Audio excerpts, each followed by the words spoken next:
বিনিময়ে আমাদেরকে জান্নাত দিবেন। সুবহানাল্লাহ বলবেন না? আমার ভাইয়ের, আল্লাহ তাআলা বলেন সেই ব্যবসা হচ্ছে তোমরা ঈমান আনবে আল্লাহর উপর এবং আল্লাহর রাসূল মুহাম্মদ সাল্লাল্লাহু আলাইহি সাল্লামের উপর। সুবহানাল্লাহ বলবেন না? সুবহানাল্লাহ। তো ঈমান হচ্ছে আল্লাহর তাওহীদকে বিশ্বাস আর মুহাম্মদ সাল্লাল্লাহু আলাইহি সাল্লামের রিসালাত কি বিশ্বাস। সুবহানাল্লাহ বলবেন না? সুবহানাল্লাহ। শুধু আল্লাহকে বিশ্বাস করার নাম ঈমান হবে না? কথা বলেন না। শুধু আল্লাহকে বিশ্বাস করলে ওটা ঈমান হবে না। আমাদের মধ্যে অনেক পথভ্রষ্ট মৌলবী আছে যারা মধুর সাথে বিষ মিশায় মানুষের ঈমান নষ্ট করতেছে। বলে লা ইলাহা ইল্লাল্লাহ কালেমা না, কিয়ামত তো কেউ লা ইলাহা ইল্লাল্লাহ বললে মুসলমান হতে পারবে না। কিন্তু একবার যদি পরে আশহাদু আন্না মুহাম্মাদার রাসূলুল্লাহ, সে মুসলমান হয়ে যাবে। সুবহানাল্লাহ। শুধুমাত্র আল্লাহকে বিশ্বাস করার নাম ঈমান না, আল্লাহর তাওহীদকে বিশ্বাস, মুহাম্মদ সাল্লাল্লাহু আলাইহি ওয়াসাল্লামের রিসালাতকে বিশ্বাস করার নাম হচ্ছে ঈমান। সুবহানাল্লাহ বলেন। এই ঈমান যখন আপনার চলে আসলো, তার মানে মুহাম্মদ সাল্লাল্লাহু আলাইহি ওয়াসাল্লামের রিসালাতকে বিশ্বাস করার অর্থ কি? তার অর্থ হচ্ছে মুহাম্মদ সাল্লাল্লাহু আলাইহি সাল্লাম আল্লাহর পক্ষ থেকে ১৫০০ বছর আগে যে কোরআন এনেছেন, এই কোরআনের প্রতিটি বাক্যের, প্রতিটি শব্দের, প্রতিটি অক্ষরকে বিনা প্রশ্নে চোখ বন্ধ করে নতমস্তকে বিশ্বাস করার নাম হচ্ছে ঈমান। এই ক্ষেত্রে কোনো কনসিডারেশন নাই। Any kind of consideration will not be accepted in ঈমান। ঈমানের প্রশ্নে কোনো কনসিডারেশন আল্লাহ কবুল করবেন না। কিন্তু আমলের ক্ষেত্রে তিনি ছাড় দিয়েছেন। আমলের ক্ষেত্রে ছাড় দিয়েছেন। আপনি আমল কম করবেন, আল্লাহ ইচ্ছে করলে আপনাকে মাফ করে দিবেন। কিন্তু আপনি যদি ঈমানের ক্ষেত্রে কিছুটা বাদ দেন, আপনি কখনো মুমিন হতে পারবেন না। এখন প্রত্যেকটা জিনিসের একটা আলামত আছে। কি আছে? আলামত। মুনাফিকের কিছু আলামত প্রকাশ পায়, কাফেরদের আলামত প্রকাশ পায়। আপনি যে খাঁটি মুমিন, তার আলামত কি? সেই কথাগুলি আল্লাহ সূরা আনফালে বলেছেন, ইন্নামাল মুমিনুনা আল্লাযীনা ইযা যুকিরাল্লাহু ওয়াজিলাত কুলুবুহুম।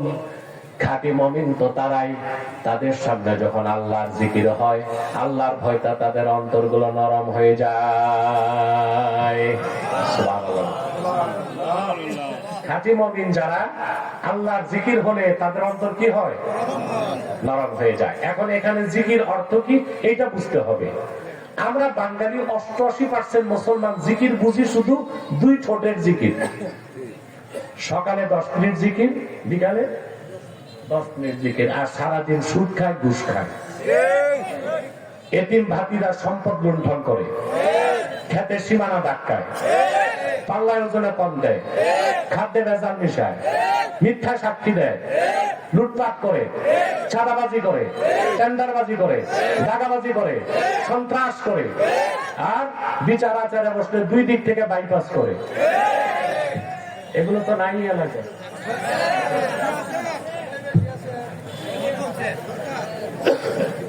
কিন্তু সকালে জিকির ঠিক, বিকালে। মুসলমান, যতদিন আল্লাহর জিকির তোমাদের ঠোঁটে থাকবে, মনে যাবে না, ততদিন তোমরা খাঁটি মুমিন হতে পারবে না। জিকির ঠোঁটে থাকতে হবে, মনেও থাকতে হবে। সুবহানাল্লাহ। সুবহানাল্লাহ। এখন এখানে জিকির অর্থ কি? আল্লাহ বলেছেন খাঁটি মুমিনগণ তাদের সামনে যখন আল্লাহর জিকির হয়, তাদের হৃদয়গুলো আল্লাহর ভয়তে নরম হয়ে যায়। সুবহানাল্লাহ বলে। সুবহানাল্লাহ। এখানে জিকির অর্থ কি বুঝতে হবে? বলেন। বুঝতে হবে। সমস্ত মুফাসসির এখানে অর্থ করেছেন, এখানে জিকির হচ্ছে আহকামুল্লাহ, আল্লাহর বিধিবিধান, আল্লাহ প্রদত্ত আইন ও কানুন। সুবহানাল্লাহ। আল্লামা ইবনে কাসির রাহমাতুল্লাহি আলাইহি এই আয়াতের ব্যাখ্যা করতে গিয়ে লিখেন, ইন্নামাল মুমিনুনা আল্লাযীনা ইযা যুকিরাল্লাহ আই ইযা যুকিরা ইনদাহুম আহকামুল্লাহ ওয়াজিলাত কুলুবুহুম আই খাফাত কুলুবুহুম।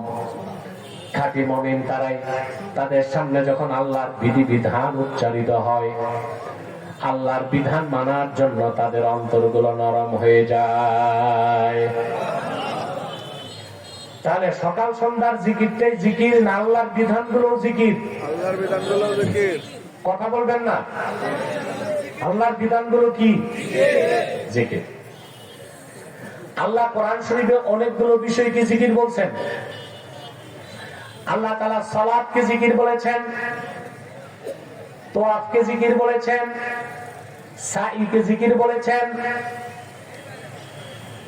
কোরআন তেলাওয়াতকে জিকির বলেছেন, কোরআন তেলাওয়াত শোনাকেও জিকির বলেছেন, ওয়াজ করাকে জিকির বলেছেন, ওয়াজ শোনাকেও জিকির বলেছেন।